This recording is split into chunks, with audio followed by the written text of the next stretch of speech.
S L C ಅಥವಾ P U C ಮುಗಿದಾದ್ಮೇಲೆ ಕೆಲವೊಂದು ಮಿಸ್ಟೇಕ್ಸ್ನ ಮಾಡ್ತಾರೆ ಸ್ಟೂಡೆಂಟ್ಸ್. ಅವರು ಲೈಕ್ ಯಾವ ಕೋರ್ಸ್ ತಗೋಬೇಕು, ಪಿ ಯು ಸಿ ಮುಗಿದಾದ್ಮೇಲೆ ಯಾವ ಕೋರ್ಸ್ ತಗೋಬೇಕು, ಅಂಡ್ ಎಸ್ ಎಲ್ ಸಿ ಮುಗ್ದಾದ್ಮೇಲೆ ಯಾವ್ದನ್ನ ಚೂಸ್ ಮಾಡ್ಬೇಕು ಅನ್ನೋದ್ರ ಬಗ್ಗೆ ಕೆಲವೊಂದು ವಿಚಾರದಲ್ಲಿ ಮಿಸ್ಟೇಕ್ ಮಾಡ್ತಾರೆ. ಇದನ್ನ ನೀವು ಅವಾಯ್ಡ್ ಮಾಡಿದ್ರೆ ಪಕ್ಕಾ ನೀವು ಫ್ಯೂಚರ್ ಅಲ್ಲಿ ಒಂದು ಚೆನ್ನಾಗಿರೋ ಒಂದು ಕೋರ್ಸಸ್ನ ಅಂಡ್ ನಿಮಗೆ ಇಷ್ಟ ಆಗಿರ್ತಕ್ಕಂಥ ಒಂದು ಕೋರ್ಸ್ನ ತಗೋಬಹುದು. ಯಾವ ಒಂದು ಮಿಸ್ಟೇಕ್ಸ್ ಅಂತ ನೋಡೋದಾದ್ರೆ ಫಸ್ಟ್ ಒನ್ ಬಂದ್ಬಿಟ್ಟು, ಫ್ರೆಂಡ್ ತಗೋತಾ ಇದ್ದಾನೆ, ನಾನು ಅದೇ ಕೋರ್ಸ್ ತಗೋತೀನಿ, ಫ್ರೆಂಡ್ನ ಫಾಲೋ ಮಾಡೋದು. ಫಾರ್ ಎಕ್ಸಾಂಪಲ್ ನಿಮ್ಮ ಫ್ರೆಂಡು ಬಿ ಎಸ್ ಸಿ ತಗೋತಾ ಇದ್ದೀರಾ ಅಂತ ಇಟ್ಕೊಳ್ಳೋಣ, ಸೊ ನಾನು ಬಿ ಎಸ್ ಸಿ ತಗೋತೀನಿ. ಇದನ್ನ ನೀವು ಫಸ್ಟ್ ಅವಾಯ್ಡ್ ಮಾಡಬೇಕಾಗುತ್ತೆ. ಅಂಡ್ ಸೆಕೆಂಡ್ ಒನ್ ಬಂದ್ಬಿಟ್ಟು, ಪ್ರಾಪರ್ ಕೆರಿಯರ್ ಯಾವುದೇ ಥರದ್ದು ಪ್ಲಾನ್ ಮಾಡ್ಕೊಂಡೆ ಸೊ ಕೋರ್ಸ್ನ ಪಿಕ್ ಮಾಡ್ತಾರೆ. ಫಾರ್ ಎಕ್ಸಾಂಪಲ್ ನೀವು ಒಂದು ಕಾಮರ್ಸ್ ತಗೋತಿದ್ದೀರ ಅಂತ ಅನ್ಕೊಳ್ಳೋಣ. ಸೊ ಕಾಮರ್ಸ್ ತಗೊಂಡ್ರೆ ನಾನು ಕಾಮರ್ಸ್ ತಗೊಂಡಾದ್ಮೇಲೆ ಡಿಗ್ರಿ ಏನು ಮಾಡಬೇಕು, ಡಿಗ್ರಿ ಮುಗ್ದಾದ್ಮೇಲೆ ನಾನು ಮತ್ತೆ ನೆಕ್ಸ್ಟ್ ನನ್ನ ಸ್ಟೆಪ್ ಏನು, ಫೈನ್ ನನ್ನ ಎಜುಕೇಷನ್ ಎಲ್ಲ ಮುಗೀತು, ಅದಾದ್ಮೇಲೆ ನನ್ನ ಒಂದು ಸ್ಯಾಲ್ರಿ ಏನು, ನನ್ನ ಫ್ಯೂಚರ್ ಏನು ಅನ್ನೋದ್ರ ಬಗ್ಗೆ ಫಸ್ಟ್ ಆಫ್ ಆಲ್ ನೀವು ಕೆರಿಯರ್ ಪ್ಲಾನ್ನ ಮಾಡಬೇಕಾಗುತ್ತೆ. ಅದಾದ್ಮೇಲೆ ನೀವು ಒಂದು ಕೋರ್ಸ್ನ ಚೂಸ್ ಮಾಡಬೇಕು. ಆ್ಯಂಡ್ ಥರ್ಡ್ ಒನ್ ಬಂದ್ಬಿಟ್ಟು, ನೀವು ಟ್ರೆಂಡ್ ಯಾವ್ದು ಹೋಗ್ತಾ ಇದೆ, ಈಗಿರ್ತಕ್ಕಂಥ ಪ್ರೆಸೆಂಟ್ ಸಿಚುವೇಶನ್ ಅಲ್ಲಿ ಲೈಕ್ ತುಂಬಾ ಜನ ಇಂಜಿನಿಯರಿಂಗ್ ಒಳ್ಳೆ ಆಪರ್ಚುನಿಟಿ ಇದೆ, ಸೊ ನೀನು ಇಂಜಿನಿಯರಿಂಗ್ ಫೀಲ್ಡ್ಗೆ ಹೋಗು. ಸೊ ಇಲ್ಲ, ಸೊ ಅಕೌಂಟ್ಸ್ ಫೀಲ್ಡ್ ಚೆನ್ನಾಗಿದೆ, ಅಕೌಂಟ್ಸ್ ಫೀಲ್ಡ್ಗೆ ಹೋಗು.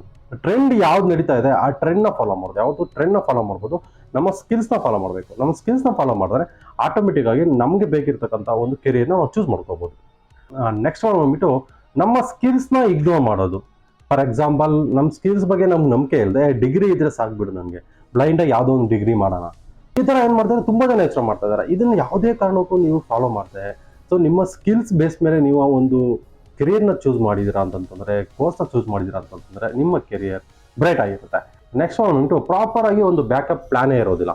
ಫಾರ್ ಎಕ್ಸಾಂಪಲ್ ನೀವು ಡಿಗ್ರಿ ಒಂದು ಚೂಸ್ ಮಾಡ್ತಿದ್ದೀರಾ, ಒಂದು ಫಾರ್ ಎಕ್ಸಾಂಪಲ್ ಕಾಮರ್ಸ್ ಆಗಿರ್ಬೋದು ಅಥವಾ ಸೈನ್ಸ್ ಆಗಿರ್ಬೋದು, ಮಾಡಿ ಡಿಗ್ರಿಗೆ ಬಂದಿದ್ದೀರಾ ಅಂತಂತಂದ್ರೆ ನೀವು ಬ್ಯಾಕಪ್ ಪ್ಲಾನ್ ಒಂದು ಇಟ್ಕೋಬೇಕು. ಫಾರ್ ಎಕ್ಸಾಂಪಲ್ ನಾನು ಈ ಒಂದು ಕೋರ್ಸ್ನ ತಗೋತಾ ಇದ್ದೀನಿ ಅಂತಂತಂದ್ರೆ ನೆಕ್ಸ್ಟ್ ನನಗೆ ಫಾರ್ ಎಕ್ಸಾಂಪಲ್ ಈ ಕೋರ್ಸ್ ನನಗೆ ಅವಶ್ಯಕತೆ ಇಲ್ಲ ಅಂತಂತಂದ್ರು ನೆಕ್ಸ್ಟ್ ನಾನು ಸೈನ್ಸ್ ಫೀಲ್ಡ್ಗಾದ್ರೂ ಎಂಟರ್ ಆಗ್ಬೋದು, ಇಲ್ಲ ಕಾಮರ್ಸ್ ಫೀಲ್ಡ್ಗಾದ್ರೂ ಎಂಟರ್ ಆಗ್ಬೋದು ಅನ್ನೋ ಒಂದು ಕೋರ್ಸ್ನ ನೀವು ಸೆಲೆಕ್ಟ್ ಮಾಡ್ಕೊಂಡು ಮಾಡಿದಿರಾ ಅಂತಂದ್ರೆ ಚೆನ್ನಾಗಿರುತ್ತೆ. ಫಾರ್ ಎಕ್ಸಾಂಪಲ್ ನಿಮ್ಮ ಒಂದು ಕೆರಿಯರ್ ಚೂಸಲ್ಲಿ ಫಾರ್ ಎಕ್ಸಾಂಪಲ್ ನಾನು MBBS ಆಗಬೇಕು ಅಥವಾ ಅಕೌಂಟ್ಸ್ ಡಿಪಾರ್ಟ್ಮೆಂಟಲ್ಲಿ CA ಓದಬೇಕು ಅನ್ನೋ ಆಸೆ ಇದ್ರೆ ಅದೇ ಒಂದು ಪರ್ಟಿಕ್ಯುಲರ್ ಬೇಸ್ ಮೇಲೆ ಸೆಲೆಕ್ಟ್ ಮಾಡ್ಕೊಂಡು ಹೋಗಿ.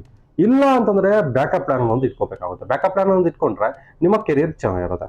ನೆಕ್ಸ್ಟ್ ಬಂದ್ಬಿಟ್ಟು, ಫಿನಾನ್ಷಿಯಲ್ ಸಿಚುವೇಶನ್ ಏನು, ಹೇಗೆ, ಅದ್ರ ಬಗ್ಗೆ ತಿಳ್ಕೊಂಡೆ ನೀವೇನ್ ಮಾಡೋದು ಕಾಲೇಜ್ನ ಚೂಸ್ ಮಾಡ್ತೀರಾ. ಫಾರ್ ಎಕ್ಸಾಂಪಲ್ ನಿಮ್ಮ ಹತ್ರ ಇರ್ತಕ್ಕಂಥ ಒಂದು ಅಮೌಂಟ್ನ ತಗೊಳ್ಳೋಣ. ಎಕ್ಸಾಂಪಲ್ ಚೆನ್ನಾಗಿದೆ, ಫ್ಯಾಮಿಲಿ ಫಿನಾನ್ಷಿಯಲಿ ಚೆನ್ನಾಗಿದೆ ಅಂದ್ರೆ ನೀವು ಯಾವ ಕಾಲೇಜಲ್ಲಿ ಓದಿದ್ರು ನಿಮ್ಮ ಪೇರೆಂಟ್ಸ್ ಆಗಿರ್ಬೋದು ಅಥವಾ ನಿಮ್ಮ ಗಾರ್ಡಿಯನ್ ಯಾರಿದ್ದಾರೋ ಅವರು ಪೇ ಮಾಡ್ತಾರೆ, ಒಪ್ಕೋತೀನಿ. ಇಲ್ಲ ನಿಮ್ಮ ಹತ್ರ ಯಾವುದೇ ಕಾರಣಕ್ಕೂ ಫಿನಾನ್ಷಿಯಲ್ ಸಿಚುವೇಶನ್ ಇಲ್ಲ, ಫಾರ್ ಎಕ್ಸಾಂಪಲ್ ಸಿಂಗಲ್ ಪೇರೆಂಟಿಂಗ್ ಇರ್ತಾರೆ, ಅಮ್ಮ ಮಾತ್ರ ಇರ್ತಾರೆ, ಅವ್ರಿಗೆ ಏನ್ ಮಾಡೋದು, ಅವ್ರ ದುಡ್ಡಿದ್ರೆ ಓಕೆ, ದುಡ್ಡಿಲ್ಲ ಆದ್ರೆ ಅವರ ಒಂದು ಸಂಪಾದನೆಯಲ್ಲೇ ದುಡಿಬೇಕಲ್ವ, ಅವ್ರು ಸಂಪಾದನೆ ಮಾಡಿರೋ ದುಡ್ಡನ್ನ ಲೈಕ್ ಮನೆ ನಡೆಸಬೇಕು, ನಿಮ್ಮ ಒಂದು ಎಜುಕೇಶನ್ಗೂ ಮಾಡ್ಬೇಕಲ್ವ.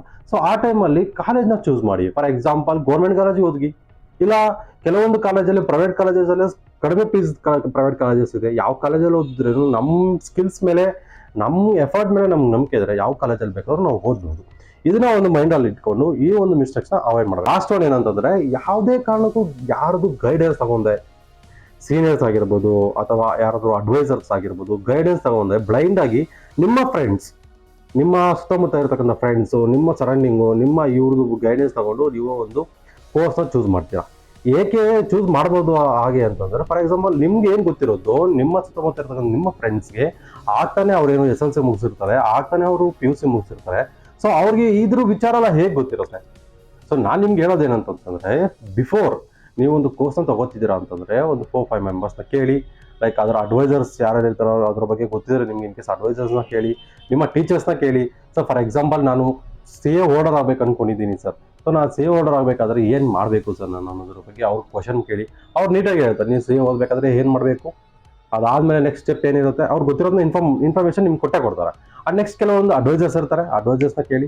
ಅದಾದ್ಮೇಲೆ ನೀವೇನು ಮಾಡ್ತೀರಾ ಅಂದ್ರೆ ಒಂದು ಕೆರಿಯರ್ ಚೂಸ್ ಮಾಡಿಕೊಂಡು ಆ ಕೋರ್ಸ್ ಯಾವ ಕೋರ್ಸ್ ತಗೋತೀರಾ, SLC ಆದ್ಮೇಲೆ ಯಾವ ಕೋರ್ಸ್ ತಗೋತೀರಾ, ನೆಕ್ಸ್ಟ್ PUC ಆದ್ಮೇಲೆ ಯಾವುದು ಅನ್ನೋದ್ರ ಬಗ್ಗೆ ನೀವು ಸೆಲೆಕ್ಟ್ ಮಾಡ್ಕೊಂಡ್ರೆ ನೀವು ಕೆರಿಯರಲ್ಲಿ ಒಂದು ಒಳ್ಳೆ ಪೊಸಿಷನ್ ಬರ್ತೀರಾ, ನಿಮಗೆ ಆಸೆ ಆಗಿರ್ತಕ್ಕಂಥ ಒಂದು ನಿಮ್ಗೆ ಇಷ್ಟ ಆಗಿರ್ತಕ್ಕಂಥ ಒಂದು ಪೊಸಿಷನಲ್ಲಿ. ಇಲ್ಲ ಅಂತಂದ್ರೆ ಏನಾಗುತ್ತೆ ಅಂದ್ರೆ, ಫಾರ್ ಎಕ್ಸಾಂಪಲ್ ಯಾವುದೋ ಒಂದು ಬ್ಲೈಂಡಾಗಿ ಏನೋ ಈ 7 ಮಿಸ್ಟೇಕ್ಸ್ ಮಾಡಿಬಿಟ್ಟು ಯಾವುದೋ ಒಂದು ಬ್ಲೈಂಡಾಗಿ ಏನೋ ಮಾಡಿದಿರ ಅಂತಂದ್ರೆ 2 to 7 years ಅಲ್ಲಿ ನಿಮ್ಮ ಫುಲ್ ಕೆರಿಯರ್ ಟಾಪ್ ಔಟ್ ಬರುತ್ತೆ.